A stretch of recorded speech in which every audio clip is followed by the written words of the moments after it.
Hi hello നമസ്കാരം. അപ്പോൾ ഞാനൊരു തമിഴ് സിനിമയുടെ OTT അപ്ഡേഷനായിട്ട് വന്നേക്കുന്നത്.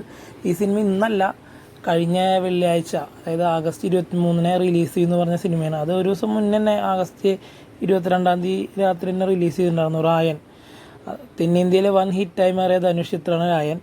ഈ സിനിമ OTTയിലും ഇറങ്ങിയിട്ട് നല്ല ക്ലിക്കായാണ്. ഞാൻ കഴിഞ്ഞ ആഴ്ചയിലായിരുന്നു അപ്ഡേഷൻ ചെയ്യാമെന്ന് വിചാരിച്ചു, പെട്ടെന്ന് വിട്ടുപോയതാണ്. ധനുഷ് നായകനായി എത്തുന്നതിനേക്കാൾ ഇതിൻ്റെ താരങ്ങളെ സെറ്റാക്കിയതിലാണ് ആളുടെ മികവ്. ധനുഷിൻ്റെ സംവിധാനം ചെയ്ത സിനിമയാണ്. ഞാൻ അതിൻ്റെ ചെറിയ റിവ്യൂ ഒക്കെ ചെയ്തിട്ടുണ്ടായിരുന്നു.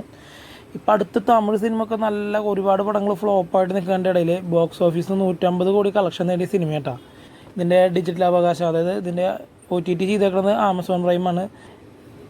നിർമ്മാതാക്കൾ 23-ാം തീയതി, ഏകദേശം 23-ാം തീയതിക്ക് ഡേറ്റ് പറഞ്ഞിട്ട് ഒരു ദിവസം മുന്നെയാണ് OTTയിലേക്ക് റിലീസ് വന്നത്. ധനുഷ് നായകനായ രായൻ്റെ സംഗീത സംവിധാനം നമ്മുടെ റഹ്മാനാണ്. സ്റ്റേജ് ഷോസിലൊക്കെ വരെ രണ്ടാളുടെ ഒരുമിച്ചുള്ള പാട്ടൊക്കെ യൂട്യൂബിൽ ഭയങ്കര വൈറലായിരുന്നു.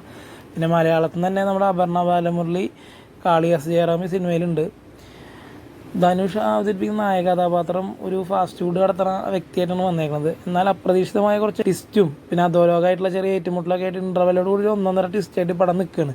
സാധാരണ കുറച്ച് പടങ്ങളുടെ ക്ലീഷേ അതായത് ക്ലീഷേ മാറ്റി നിർത്തിയിട്ട് ഏട്ടൻ അനിയൻ ബന്ധം, അനിയത്തി ബന്ധം, സാധാരണ കഥകൾ, അതിലത്തെ കുറച്ച് സാധനങ്ങളൊക്കെ ഒന്ന് മാറ്റി നിർത്തിയിട്ട് കുറച്ച് എൻഗേജിങ് ആണ് സെക്കൻഡ് ഹാഫ്. അണ്ണൻ തങ്കച്ചി പാസൊക്കെ സിനിമയിലുണ്ട്, എന്നാൽ പോലും ഫീമെയിൽ ക്യാരക്ടറിനെ നല്ല രീതിയിൽ നായിക അവതരിപ്പിച്ചിട്ടുണ്ട്. അതൊക്കെ നല്ല രസമായിട്ട് തന്നെ ചെയ്തേക്കണ്. പിന്നെ എസ് ജെ സൂര്യ സാധാരണ പടങ്ങളിൽ സ്കോർ ചെയ്യണ പോലെ അത്ര സ്കോർ ചെയ്യാൻ പറ്റിയിട്ടില്ല, എന്നാലും ആളുടെ ഇതൊക്കെ നന്നായി ചെയ്തിട്ടുണ്ട്. ഒരു ഗാങ്സ്റ്റർ ആക്ഷൻ ഫ്ലിക് സിനിമയാണ് രായൻ. സൺ പിക്ചേഴ്സിൻ്റെ ബാനറിൽ കലാനിധിമാരൻ നിർമ്മിക്കുന്ന ചിത്രത്തിൽ പിന്നെ വരലക്ഷ്മി ശരത് കുമാർ ഉണ്ട്, SJ സൂര്യ ഉണ്ട്, പിന്നെ റഹ്മാൻ്റെ പാട്ടുകൾ തന്നെയാണ്. അത് ആളുടെ മ്യൂസിക് തന്നെയാണ് ഈ സിനിമയുടെ നെടുന്തൂണ്. പിന്നെ പീറ്റർ ഹെയിൻ്റെ ആക്ഷനും.